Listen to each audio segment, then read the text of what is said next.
inch, or if you want the width to be 3 inches, let's say for the waist, pwede. Basta you hold this down so that naka-hold mabuti yung medicine na 3 to 5 millimeters thick. And when you put it, start on the underside. Yung pag ganun, ay, tingnan mo, it should be, when you roll it, Yes. i-roll mo na lang, hindi, teka, yan, you roll it forward na lang. So, like this, you start like this. Ito, Porfy, picturean mo ha, close up mo. You start with, you fold a 1 inch pang start para hindi nag-flip-flop. And then, go there below the toes. Kasi, kung nag-i-sleepers, can you please put up your, Porfy, get a pillow yung doon. Teka. Get anything that will prop up. Ito, prop up your, yan. Yan. Mabuti, hindi maarte. Like that, it should be rolling out. Kasi pagka nakatap ka, you have to move it. Kailangan i-roll out mo lang. Like that. And make it a little bit tight. You will have to make a figure of 8. Yan, kagaya niyan. The ankle here, the rounded part should be open. And then, you bring it up like that. Up, anak. Then, figure of 8. The reason you do that is that this part serves as anchor so that this doesn't go up. Usually, it goes up. After it has gone up, now, up again, you go down. Go down. Tignan mo, nagpo-push out ka lang, you go down. Then, go up. Again. Okay, after that, up. Then, with the up, without pulling, ang white is mas non-stretch eh. Okay? Tingnan mo. This, where he has the wound, this, you want it as unat as possible. This is with senior citizen discount or with PWD discount.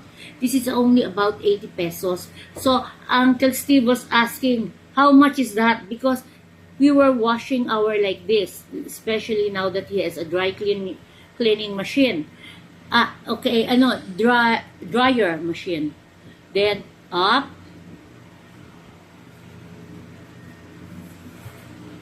So, you don't stretch because it will be too much compression. Just light. Then, go up.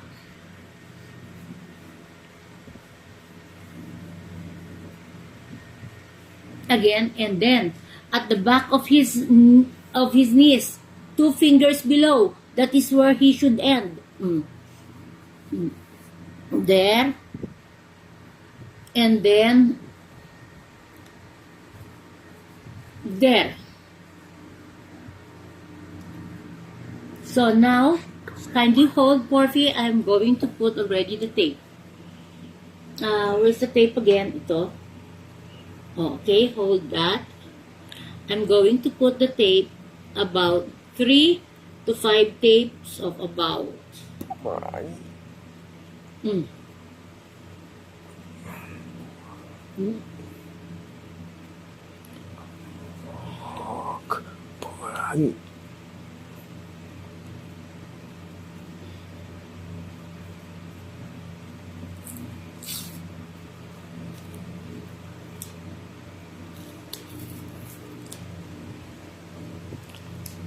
About 5. So you anchor it from this flap, going to the main part, then cut.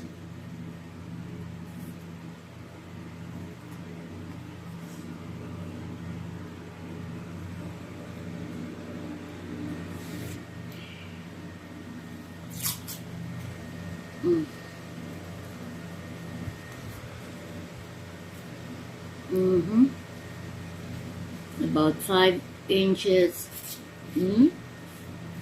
from that flap going to the base.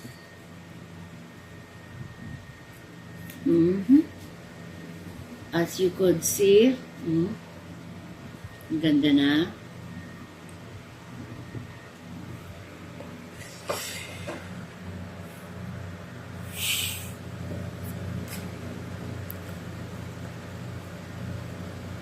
So, as you could see, when you have a wound, it's nice to make use, although the generic name is the same.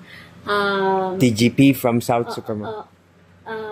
The generic is the same, which is silver sulfadiazine. The same is the generic name of Bernzine. This blue one is better when it comes to when you have a wound.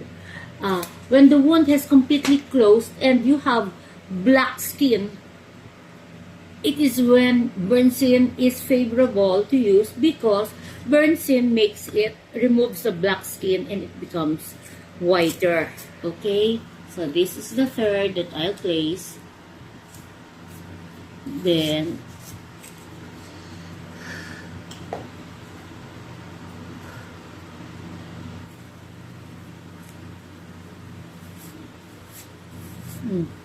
yan. So, this is how his foot looks like. Oh, from malayo, take a picture. Oh, no, from malayo, show it to ate. Oh, ate, ganyan. So, let's say somewhere in the hips. Like, I have wounds in the hips. Oh, here. Oh, look, I have wounds. I just show this to ate. Oh, this got burned because of, what do you call this? Infrared. Ayan, no? This is hematoma when I injected my insulin. So, when I wanted to cure my burn, I use Silvias, okay? And when it has a wound, Silvias. But when it has completely dried, the wound has completely dried, you want to change the black skin, use Bernzine. Okay, I love you. Take care. I'm sending all the materials to you. Bye.